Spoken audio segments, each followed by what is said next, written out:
really none of your business. It's none of my business. Bonjour, hola, falcha. As promised, here is day 30 of the August Spotlight, which is the wonderful interview with Dr. Ed Stevens, good friend of mine who did his doctorate with me in Bath, and such a knowledgeable man. I deliberately left this towards the end because a huge focus in Ed's interview was about professional identity and professional unbecoming and changing deeply held practices and how we can go about that. And he just made so many interesting points. I think it's a really important one for us to end on. You've listened to the other 29 interviews, you've thought all about them, and you think, right, I really want to make these changes to my practice, but how do we actually make these happen? And what are the things that are pushing you and pulling you in different directions? And so Ed shed a lot of light on that for us. We started off by saying professional identity really is the attributes, the values, the beliefs through which we define ourselves in the workplace. The ways that we do things in our schools, our ways of being in schools, they say something about our professional identity. And the interesting thing with this identity is that it can be imposed on us by our workplaces, by our schools. So if you think about it, even before we started our job, our school has given us an idea of what they expect from us.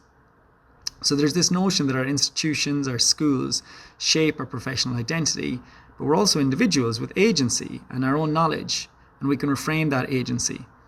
We also bring our agency to our professional identity. And what we would argue is that when our agency interacts with our school, place, or institution, it's that interaction that leads to our professional identities arising. And then he kind of goes, so why is this all important? Well, first, if we reflect on our professional identity, involves us taking a step back and thinking about things. So we begin to better understand the institution we're in, what is it about this that we like and what's jarring with us. It also brings to surface our core values, our beliefs, what motivates us. How is our current role enacting those values or beliefs, or maybe not? And he says then, I'd say the ultimate goal really is to have a professional identity of working and thinking about professional identity that enables us to act meaningfully in our school in a way that is authentic to us. So again, going back to what La Maestra Loca said about authenticity and doing things that are authentically us and the importance of that. And then he talked about like how things can change and that kind of tension and creativity. So that our schools, our disciplines kind of shape how we go about things or put pressure on us to go about things in a certain way. And one way of exploring that is actually who are the teachers in your school that are held up as ideal, either implicitly or explicitly? Which kind of behaviours are being rewarded? Who's getting promotions? We kind of want professional identities that are going to bring us status or credentials or credibility, and our schools may lead us to act in a certain way. There's always a threat of being deemed unprofessional by institutions. This notion that we're not doing things quite the way that they want us to. So you're talking now about comprehensible input teachers. Perhaps that's not the way that people are used to doing things in your school. And there's a threat of like a shaming device, right, to be deemed unprofessional by your school or your peers.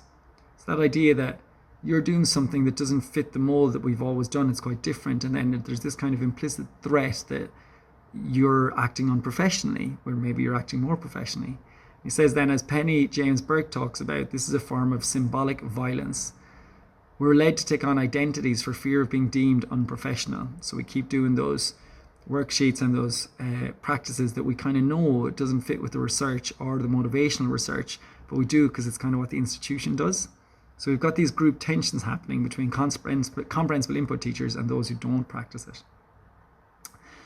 And then he says, Louise Archer talks about psychic splitting. So this is the notion where basically we go about doing things in our institutions which will be received positively or well, but we're not compromising our own values or beliefs. In a way, we're playing the game.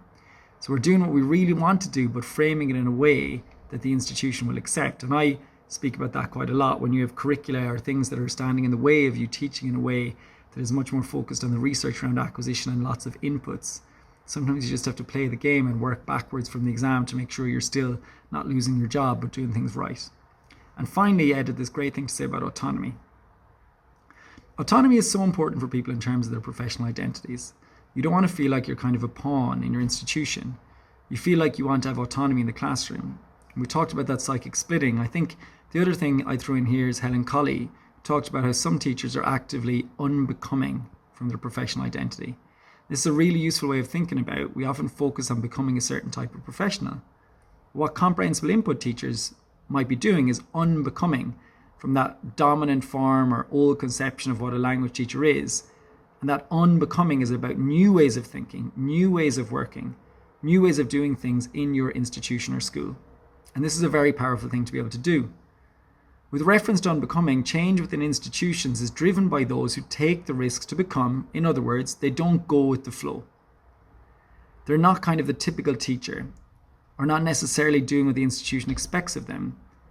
They're doing something different. There's something about being willing to take a risk and break the confines of this dominant professional identity. We talked a little bit about the glacial creep of change in school, how slow it is. Change does take time, but it's about engaging in the small battles, leveraging those small wins that help to catalyze change. There's some really lovely literature out there that talks about tempered radicals, and this is a professional identity about people who push back in their schools, but in very small ways. In ways that don't mean they lose their jobs or scare off the school, but act in very quiet ways that express their own values and perhaps suddenly calling into question taken for granted beliefs. Organizations should be places where the individuals are provided with a safe environment where you can take a risk and try something new. And as long as you're doing that in the frame of being reflective about what you've done, you can demonstrate that back to the school, then that's really important for you and your professional identity. So I love all this from Ed, just that we can be these tempered radicals, starting something small, not doing stuff that's going to get you fired, but following the curriculum, doing what you need to do, but following a more comprehensible input approach that is much more motivating, contains more inputs, more stories, more co-creation, less worksheets, less formulaic grammar lessons, less learning of vocab lists. Not to say we never do those, but less of those and more of the interesting inputs. So maybe it's time we all kind of started our journey of unbecoming. Thank you so much, Ed, and Gur Mila Makav, and I'll see you for day 31 of this, but not for quite a while because I need that episode to come out. So for now, we will park the August spotlight and I'll come back to day 31 in the future. I hope you enjoyed it. Please let me know what you think.